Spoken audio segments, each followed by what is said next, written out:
har bitta tadbirkor o'sish xohlaydi, ya'ni proyektlar o'sishini xohlaydi. Agar shu o'sishi qanaqadir kategoriyalarga bo'lsa, mana misol uchun birinchi kategoriya bu 0 dan 1. Bu MVP, tam eksperimentlar qilish, tam to'g'ri kelyapti model, to'g'ri kelmayaptimi. Ikkinchi bu 1 dan 10, bu masshtabирование. Keyin 10 dan 100 bu, как бы единорог, tam tipi milliardli anaqada. Siz har bitta shu kategoriyada ishlagansiz, ishlaysiz, tam bilasiz, ya'ni oxirgi shu SAP kompaniyasi hozir 210 milliard kapitalizatsiya bor. Shu 3-chida ham anaqangiz bor, tajribangiz bor. Shu har bitta bosqichga, har bitta kategoriyaga qanaqa nima narsaga e'tibor berish kerak? Siz tadbirkor bo'lib aytisizmi, nima narsa muhim? Hozirdan retrospektivniy qaraganda hech qachon bu qahramonlikni bitta o'zi boshida hech qachon shug'ullanmagan bo'lsa qilish kerak emas. Jamoa yig'ish kerak har doim. Ya'ni risklarni taqsimlash kerak. Bitta o'zi emas, ya'ni hamkorlik bo'lishi kerak. Обязательно boshida hamkorlar bilan qilish kerak. Agarda siz g'oyangizni yon atrofdagilarga sota olmagan bo'lsangiz, shu oddiy pravilalar 3 ta F da, family, friends yoki full omiylik, chunki bu noto'g'ri deyman. Har birida kimdir experience bor. Odam o'zini har xil MBTI testlar bor, disk testlar bor, o'zini nimasini test qilib qo'yish kerak. Kimsan? Psixologический test. Seni kuchli va zaif tomonlaring va atrof muhitda qarama-qarshi odamlarni olish kerak. Masalan, ay bo'lsang, senga такой bürokrat bola kerak, sal bunaqa paranoyalniy, to'xtab turadigan. To'xta ket. O'ylab ko'raylik. Chunki u ham hissasi bor bu biznesda. U tarozini bo'lish kerak. Bitta tomonda bo'lsa, bu mas'uliyat o'zingizda. Juda ko'p xatolar qilasiz, keyin sizni ushlab turadigan odam bo'lmaydi. Chunki odam o'ziga, yoshlar tim bo'ldi, maksimalist bo'ladi, o'ziga ishonadi, yonadi, ishq bilan qiladi. Shunga bu taroziga qo'yish kerak. Yon atrofda shuning uchun kapital ham kerak emas. Nima uchun kapital? Oylik uchun. Xo'p, ikkita uchta pirogni 100%ni, 20%ni egallagan yoki 30%ni bir moliyani, hisob-kitobni, matematika bilan do'stona bir bolani oldinga ol. Ikkinchisi, agar sen o'zing shunaqa bo'lsang, shu kreativ, davay ketdi qiladigan odamni oldinga qo'y. Sal anaqa tanish bilishlari ko'p, pulli odam bo'lsin. 2-3 ta odam har xil mana shu DIS'dan anaqa DIS'da yoki MBTI'da 4 ta qismiga olinadigan odam jamoani qilib yig'ilib qilsalaring, mana sizlarga programmist. Bepul programmist inhada o'qiydi, chaqir 10 ta, 20 ta, 30 ta bilan gaplashgan, 2-3 ta programmist do'la bergin ularga. Boshla. G'oyani sotgan. G'oyani sota olmasang, уже kirishma. Qanaqalab bu g'oyani 300 ta odamga, 3000 taga sotasan, klientlarga sotasan, 3 ta odamga sota olmagan bo'lsang. Shu birinchi 0 dan 1 aytasiz-da, hozir. 0 dan 1da 0 da 1da immuniy hamkorlik taqsimlash kerak. Taqsimlash kerak. Har xil anaqa. Keyin bu yerda mana nima paydo bo'ladi? Tajriba, muzokaralar. Chunki sen A desen, bittasi B deydi. Keyin mana shu yerda kimdir liderligini ko'rsatadi, kimdir management skillslarni ko'rsatadi. Keyin mana shu odamlar bilan meni tavsiyam 2-3 kunga toqqa chiqib kelish. Malli chimganga yoki katta chimganga anaqaga chiqib kelinglar. Odamlar noodatiy holatda ichki holatini ko'rsatadi har doim. Egoistligini, oldinga qaramasdan xohishlarini ko'rsatadi. Ketib qolishini, masalan, keyin anaqa zaifni kutmasdan oldiga nima qiladi yoki kamsitish, o'zini kuchli bo'lsa, qanaqa qilib zaif bo'lsa, sverx усилие qiladimi yo'qmi yoki anaqa, yo'q bo'ldi, men bormayman bu yog'iga. Men charchadim, hali bor energiya, lekin u masalan yo'lda to'xtab qolishi mumkin. Men uchun tog' bu juda ham ko'p borardik, juda katta test.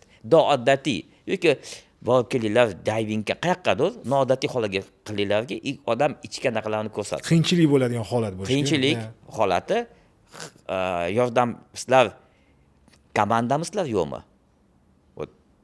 Yo'q, komanda emasmi? Yoki bitta g'oyani ustida yig'ilib olgan egoistlarmi? Bir-birini shunday kiydirib ketadigan qiyinchilik paytda nima bo'ladi?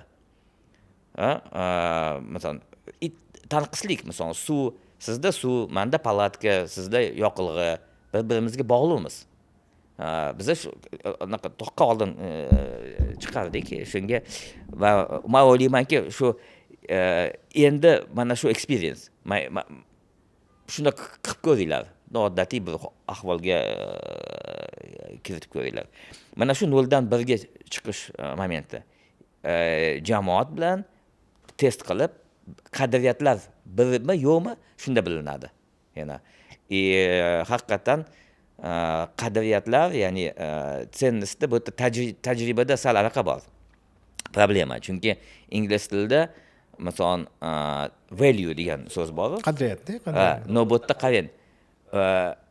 Sal narxi degan masala ham bor-da. Sizning values deganda ingliz tilida bu sizga foyda keltiradigan holatingiz. Ценностьda.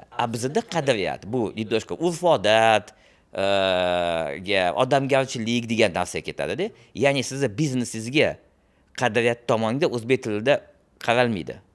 Qadriyat degan so'zda. Da, shunga. Поэтому mana siz value generate'mi yo'qmi kompaniya uchun. Shunga mana aytaylik katta kompaniyalar buni hozir biz raqamlashtirish paytida 5-6 shunaqa proyekt bo'lgan, HR proyektlar. Kompaniyani qadriyatlari deganda aytaylik kompaniya kelsin-da 3 ta yoki 5 ta qadriyatda yo'qsin. Bizani bunaqa ценности нашей компании. И mana shu ценности qilganda kim performer, kim yo'q, kim unumdorligi yaxshimi, yomonmi deganda faqat pul keltirish emas u. Chunki u pul keltirib juda toksichniy odam bo'lishi mumkin. Ya'ni buni performeri kam bo'ladi. Bu bir-biriga bog'liq narsalarda. Поэтому qadriyat deganda mana shu ko'p bundan kelib chiqadi. Trenirovka, ya'ni o'qish kerak. O'tirib, hamma kitoblarda shu Peter Thiel'da agar startup bo'lsa, startup biz byudjeti bo'ladimi, lean startup bo'ladimi, anaqa энциклопедия стартапа bor, anaqa настольная книга основателя startup.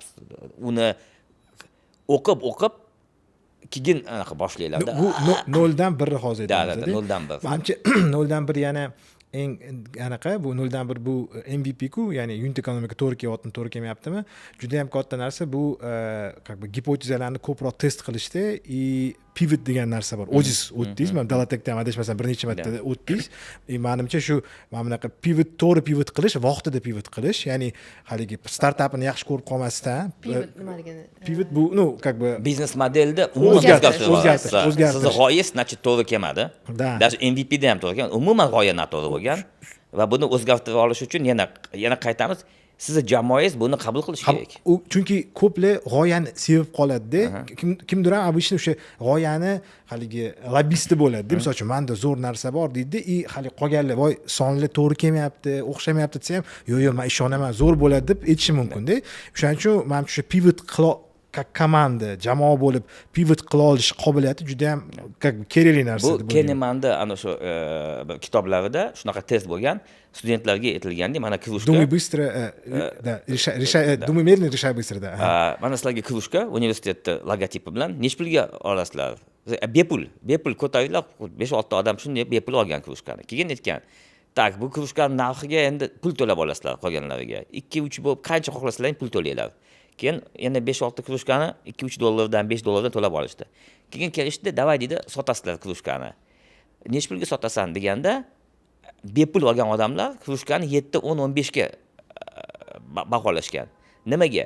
Chunki siz hali endi kirishayotgan g'oyangizda anaqasi ценности kam va осторожный pul tikasiz. Lekin siz uni vladit qilasiz, sizniki bo'lganingizdan keyin miyangizda уже 7, 10 bo'lib qoladi. Bu yerda уже shu pivotga ketayotganda anaqa bo'lib qoladi, shuncha pul ketdi, shuncha vaqt ketdi. Может быть, biz buni dopinaем до конца, oxirigacha yetkazamiz. Bu yerda yo'q. Nimaga? Mana shu kitoblar kerak. Mana shu kitoblarni o'qib, nimaga qatnashish kerak? Agar startaplar haqida gapirsak, qo'rqmasdan ketdi, hamma akseleratorga anaqa berish kerak, topshirish kerak. Hamma akseleratorlarga. O'tdagi berayotgan savollar, o'tmadingizmi? Akseleratorga o'tmadingizmi? Nimaga keragi bor ko'chada pul qidirishda? To'g'ri. Anaqa menimcha shu pivotda yana juda ham kerakli narsa bor. Bu pivot ko'plar shu pivotni o'lib ketadi-da. Menda ham ko'p startaplar shunaqa bo'lib ketgan. Men aytganingizdek jamoa bo'lgan, g'oyaga ishonganmiz, lekin kimdir ham yaxshi ko'rib qolganda, yo'q qilamiz deb gapini o'tkazganda, pul ketgan ko'p bo'lgan bunaqa narsa. Lekin misol uchun biz bilamiz, mana bunaqa tarixda ham, startap tarixlarida ham bor. Mana YouTube ham boshida bu dating sayt bo'lganda, sayt знакомств ana qilingan, keyin 2005 da bo'lgan bo'lsa, 2006 da uni Google 1,5 milliardga sotib olgandi. TikTok'ni bilasizmi, nimadan boshlangan? TikTok'da Agregator biznes novostей. Da. Amazon kitob sotgan, hamma anaqalarni qarasa. Instagram Bourbon degan anaqa bo'lgan, unda ham o'xshash narsa bo'lgan, Foursquare'ga o'xshagan. U ham как бы aytmoqchimanki, pivot 0 dan 1 ga pivot jamoa bo'lib pivot qilish anaqasi juda ham ko'p deb o'ylayapman. Shu 0 dan 1 gacha nima qilasiz? Chunki 1 dan keyin ketganda shu kitobda ham yozilgan teorema Cohen'na jamoa kichkina bo'lganda asosiy energiya tashqariga ketadi. Keyin kattalashib borganda energiya faqat muvozanatda ushlab turishga ketadi. O'sha yerda pivot qilish shansi bo'lmaydi. Juda qiyin bo'ladi. Juda qiyin bo'ladi. Aytaman 0 dan 1 gacha bu yoshlar uchun juda zo'r. Nimaga? Aytyapman yana, anaqasi oilasi yo'q, bolalari yo'q. Ota-ona hali o'ziga pul topadi, ularga kelib dori olib kelib berish kerak emas. Finans obyektasi kam. Risk qilish qobiliyati bor-da, ularning xato, har bir xato qiluvsa, mana aytadi-ku, sotuvda shunaqa prinsip bor. Bitta zo'r anaqa basketbolistdan so'rashibdi, siz qachon nimaga siz har doim anaqa shu korзинаga koptonni tashlaysiz deganda, Трехочковыmi? Men bitta narsani bildim. Я попадаю, когда бросаю. Ya'ni agar tashlasam tushadi. Tashlamasam 100% tushmaydi. 100% tushmaydi shunday. Shunga sizlar boshida 100 ta xato qilasiz, 2-3 marta ugadali. Keyin yana 100 marta, 10-15 ga chiqasizda. Lekin harakat qilmasangiz 5-10 tada o'xshamadimi? Men aytaman, bizda hammamizda qabriston proyektlari bor. Qabriston, qanchalar pullar, nima g'oyalar bor-da. Keyin ko'rasiz, boshqalarga o'xshab ketgan bu narsa. Da, shu eng achinarli. Aytaman, bu yerda 0 dan 1 gacha xato juda ham zo'r narsa. Bu sizlarning tajribalaring. Endi biz madaniyatga qaytamiz. O'zbekiston madaniyati xatoga juda ham anaqa qaraydi, anaqa. Qattiq qaraydi. Zero tolerance ошибки. Ya'ni juda ham tolerantli emas. Xato qilsang majburiyat. Bu bizada madaniyatimizda juda ko'p to'sqinliklar bor. Odam ichkiga qaramasdan juda ko'p tashqariga qaraydi. U tashqarida oynalarda qanaqa qilib ko'rinyapti. Uni kiyimida, qaddi qomatida, yurishida. Odamlar nima deydi deb biladi. Juda ham xato bo'lib qolsa, anaqa nima bo'ladi? Juda ham boshqalarga kuzatishga harakat qilamiz. Boshqalarni o'zimizni ham boshqalarni prizmasidan qaraymiz. Odam o'z-o'zimdan ovora bo'lsa, bizani iqtisodiyotga uchun 100 barobar oshamiz.